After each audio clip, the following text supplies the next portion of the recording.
Namaskar. So, in this final video of this series, Year 2020, Year of a Crisis, Lessons of a Lifetime, uh, this was a very sad year because we lost many people.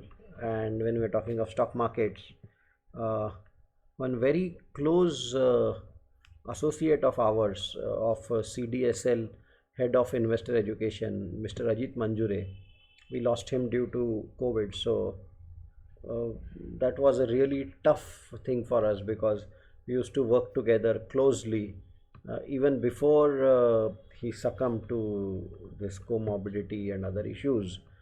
He was doing video training. So yeah, this has been it's been a harsh year. We know that lots of lives were taken away cruelly by this pandemic, but life goes on. So uh, we have to be optimistic, and that is what is the theme of this last session.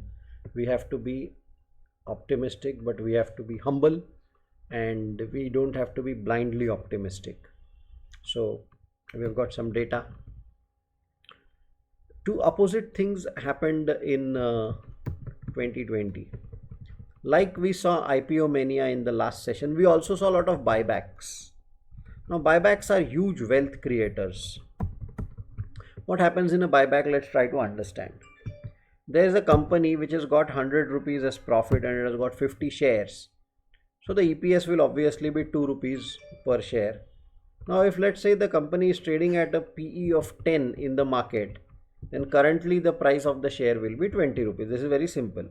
P into E. So 20 rupees. Now let's say of these 50 shares, if 20 shares are held by promoters and 20, another 30 are out with the public and whatever. Now come to this company's balance sheet, and the balance sheet says I've got 1000 rupees cash. So what these company promoters think of is, let's buy 10 shares back. Let's buy back 10 shares. Market is giving a price of 20 right now. We will do the buyback at 25. Now the moment you and me as retail investors, we say that okay, a price is at 20, but here a company is ready to pay 25, what we will do is we will immediately buy from the market and we will immediately sell it to the promoter. So we are happy with this arbitrage of 5 rupees. And that's what the promoters want also, because many times during buybacks, companies write, their promoters explicitly write in the prospectus, we will not participate in the buyback. Now, why do they do that? Let's try to understand. Because out of 50, they are having 20.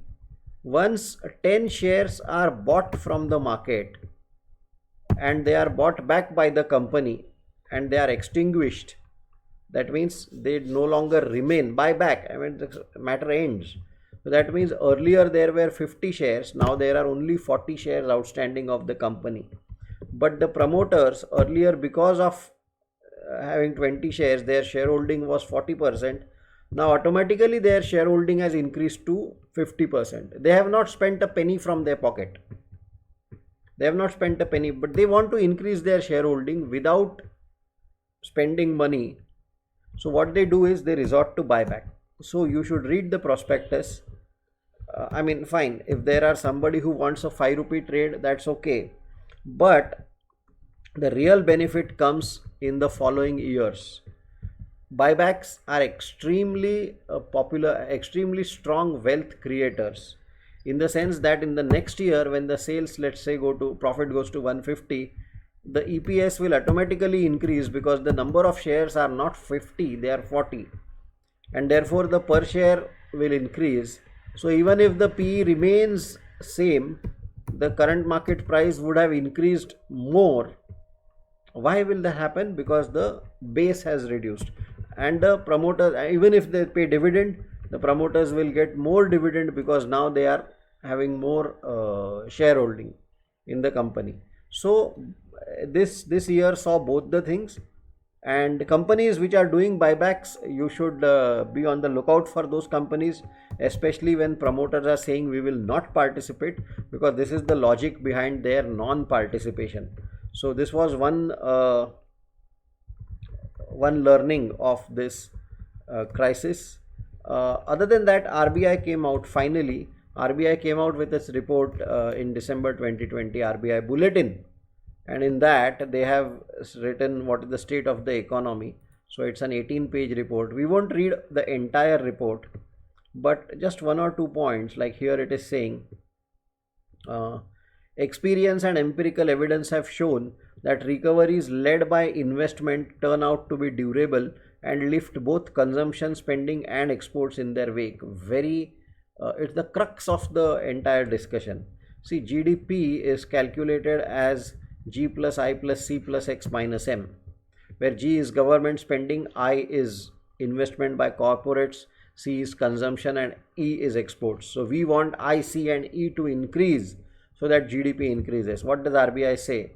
Experience and empirical evidence have shown that recovery is led by I, recovery is led by investment, turn out to be durable and lift both C and E in their wake. So if I increases, C and E will automatically increase, and that will lead to a healthy GDP growth revival. That's what RBI is saying.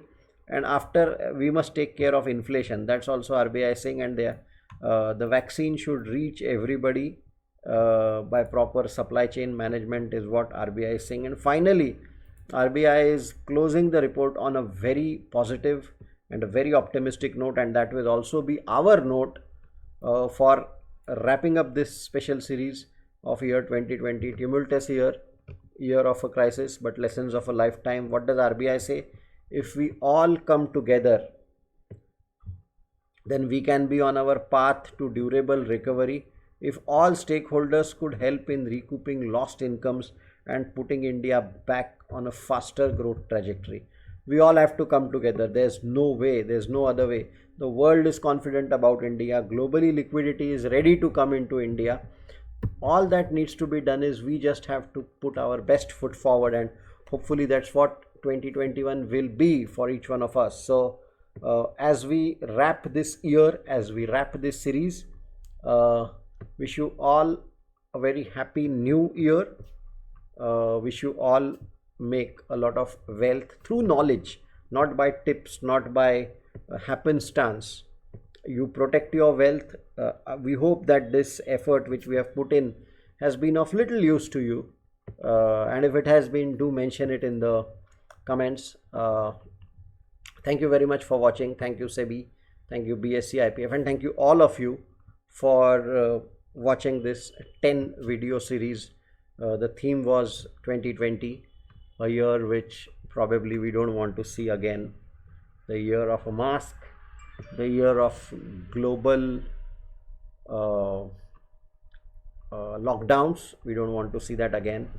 The year of locusts, we don't want that again. So everything that bad could have happened in this year, but then from the market's point of view, we bounced back. So wish you all a very full of hope happy new year, and thank you for watching this series. Thank you very much.